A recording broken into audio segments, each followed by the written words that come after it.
Hey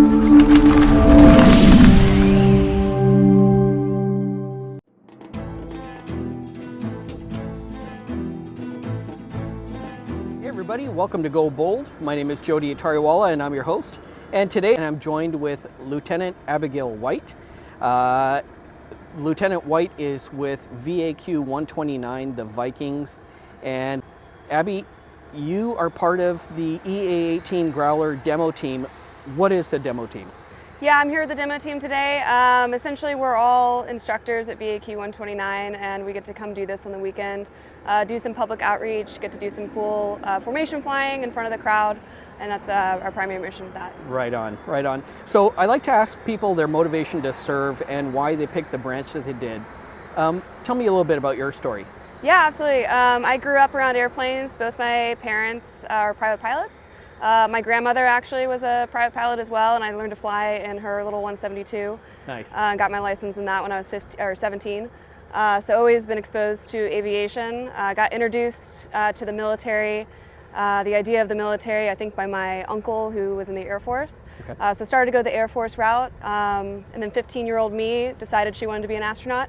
And the Naval Academy seemed the best way to do that. So ended up going to the United States Naval Academy and graduating in 2018. And here I am. Good for you, good for you. So when you finished flight training, I assume in the Navy you can do like the Air Force does. You have a list of the things that you want to fly, and it all depends on what the Navy needs. What was top on your list? Honestly, growlers ended up being on the top of my list, which is what's behind me here. So definitely wanted to fly jets. That was my goal all along. And then I heard about the growler community and the culture. I was exposed to the culture, exposed to the people in the community, and decided that was the best place for me. So. Fantastic. Yeah. So tell me what it's like to fly the EA-18G Growler, and what is your mission? Yeah, so our primary mission is going to be electronic attack and suppression of enemy air defenses. So as a pilot, my job obviously is to fly the plane. And I'm in charge of any air-to-air, air-to-surface ordnance missiles that we carry. And then my backseater, my electronic warfare officer, is going to be in charge of that electronic attack mission and actually jamming. Right, right. And so all EA-18Gs, they're all two-seaters. As you mentioned, it's you, the pilot, and your electronic warfare officer. Mm-hmm. Tell me a little bit about that relationship. What's that like flying? Because when you were training, I imagine that you perhaps have flown solo, right. in aircraft, but this is very much a two-person job. Very much so, yeah. I wouldn't have it any other way. I would say this aircraft cannot complete its mission without both crew members a part of it. We train together, go through the entire training syllabus in the Growler together and learn how to work together pretty seamlessly. We both have our jobs, but also are backing each other up. So we're very much a combined crew, and I really like that about this aircraft. Yeah, nice. Please share with me, where are all of these aircraft based? And they are carrier-capable aircraft, right? Yes, yeah. So we are all based in Whidbey Island, Washington, with the exception of one squadron, VAQ-141, in Iwakuni, Japan. They are permanently forward deployed there. We have 9 carrier-based squadrons, so aircraft carrier-based squadrons who would deploy with a carrier air wing, and then 5 expeditionary squadrons that are land-based. I went on a few deployments with VAQ-138 out of Japan primarily, and we're mostly working with Air Force assets and integrating with different countries and also our U.S. forces as well. Yeah, brilliant. And I'm glad that you mentioned that, because this mission supports the joint and coalition force. So it's not just you flying and supporting the United States Navy, it's anybody in the coalition and joint team. Yeah, it's been a very cool experience to be able to work with all the different countries. We work with, for example, the Australians come to Whidbey Island to train with us actually. We also work with the British Royal Air Force, as well as I got to integrate with the Japanese Air Force while we were there. It's been a very interesting experience to get to do all that, so very grateful for that. Yeah, no, it sounds like it. Tell me a little bit about flying this jet. What's it like? Because it's a high performance, a 2-engine fighter jet in essence, but with the electronic attack role. What's it like? You fly up, as you mentioned, you did the expeditionary thing, so you're flying off land, but you also fly off carriers. Mm-hmm. Just give us a bit of flavor of what that's like. Absolutely, yeah. So like I said, I was an expeditionary pilot in my squadron before this, but we all do get carrier qualified in training. So yeah, I would say the first time I took a cat shot and landed on the aircraft carrier was probably the most cool experience of my life, hands down. So pretty incredible, very thankful I get to do this job. Yeah, that's awesome. Now, tell me a little bit about some of the features of the Growler. Like, you know, what differentiates it from a FA-18F Super Hornet? Yeah, absolutely. So like we were talking about, electronic attack, right? So we do carry missiles, as I think I mentioned before, but we normally mount our jamming pods underneath the wings here, so the ALQ-99s, and it's just retrofitted with more computers, more sensors in and outside the aircraft. That's what makes it an electronic attack aircraft. Yeah, right on. Well, Abby, thank you so much for taking the time to speak with me. Really appreciate it. It's lovely to see you guys fly here. Hope you had a nice time in Canada. And thank you also for doing the mission that you do, because you guys also support the Canadian Armed Forces when we're out and abroad. So yeah, super happy to be here. Yeah, I really appreciate it. Thank you so much. Yeah, thanks. And now I'm going to pass off to your colleague, the electronic warfare officer who sits in the seat right behind you. Sounds good. Awesome. Thanks. Thank you so much. Thanks. All right, so hey everybody, here we are continuing our chat about the EA-18G Growler, and I'm joined with Lieutenant Ryan James. Sorry, man, I got to get out of that habit, okay. you know.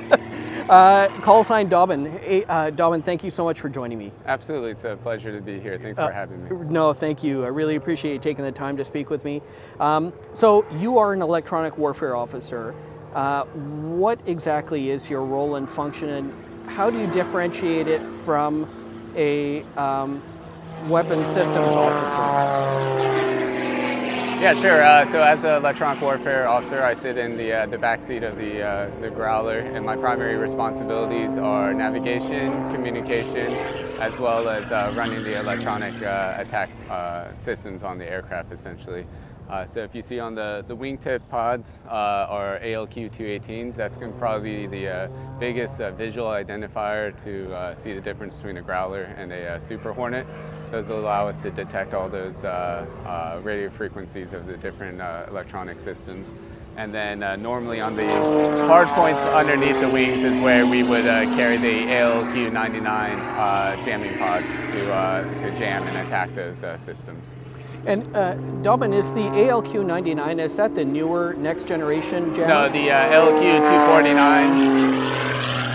The ALQ-249 has recently come online, and that's the most advanced jamming system we have currently.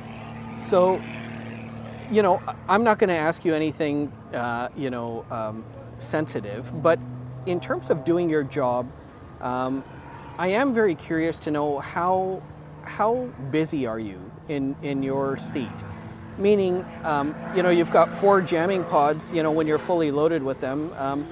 Actually, come to think of it, I don't know if I've ever seen a Growler fly in the mission with 2 jamming pods. Like, it seems to always be 4. Yeah, so a full combat loadout, typically we'd be carrying up to 3 jamming pods. Okay. Each of those pods has 2 transmitters. That's 6 different transmitters you're working with. I think as far as how busy, it depends on the mission set, what exactly you're doing. It can absolutely get very busy.